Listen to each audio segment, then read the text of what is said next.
భారతదేశము ఒక అభివృద్ధి చెందిన దేశంగా ఎదగాలని దేశ ప్రజలందరినీ సంఘటితం చేసేటువంటి విధంగా దేశంలో నరేంద్ర మోడీ గారి ప్రభుత్వము గత 9 సంవత్సరాలుగా చేపట్టినటువంటి అనేక సంక్షేమ కార్యక్రమాలు స్టాచ్యురేషన్ మోడ్లో ప్రతి ఒక్కరికి అందాలనేటువంటి సంకల్పంతో వికసిత్ భారత్ సంకల్ప యాత్ర పేరుతో మోడీ గ్యారంటీ వ్యాన్స్ అన్ని బస్తీల్లో అన్ని గ్రామాల్లో దేశమంతా తిరుగుతూ ఉన్నాయి.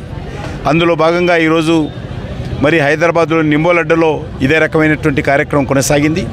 ఈ సందర్భంగా పేదవాళ్ళకి అందరికీ కూడా మరి బ్యాంకులకు సంబంధించినటువంటి రుణాలకు సంబంధించినటువంటి వివరాలు తెలియజేయడము, ఆధార్ కార్డుకు సంబంధించినటువంటి మార్పులు చేర్పులు చేయడము, మెడికల్ క్యాంపు నిర్వహించడము, అదేవిధంగా ఇక్కడ ఉన్నటువంటి ప్రజలకు కావాల్సినటువంటి అవసరాల విషయంలో తెలుసుకోవడము, ఈ రకంగా దేశమంతా కూడా మరి కార్యక్రమాలు కొనసాగుతూ ఉన్నాయి.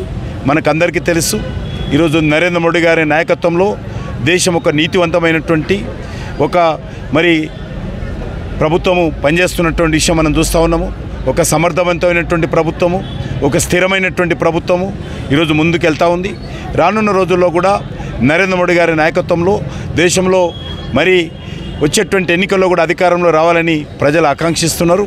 ఆ దిశలోనే ఈరోజు ఎక్కడ చూసినా కూడా నరేంద్ర మోడీ గారి నేతృత్వంలో ఉన్నటువంటి ప్రభుత్వం మళ్ళీ రావాలనేటువంటి ఆకాంక్షతో అన్ని వర్గాల ప్రజలు, ధనిక పేదాని లేకుండా అన్ని వర్గాల ప్రజలు కూడా నరేంద్ర మోడీ గారిని మద్దతు తెలియజేస్తున్నటువంటి నేపథ్యంలో ఈరోజు ప్రజలందరూ కూడా ఆలోచన చేసి మన తెలంగాణ రాష్ట్రంలో కూడా మరి మెజార్టీ సీట్లు నరేంద్ర మోడీ గారి నాయకత్వంలో భారతీయ జనతా పార్టీని బలపరచాల్సిన అవసరం ఉందని చెప్పి మనం చేస్తూ ఉన్నాం.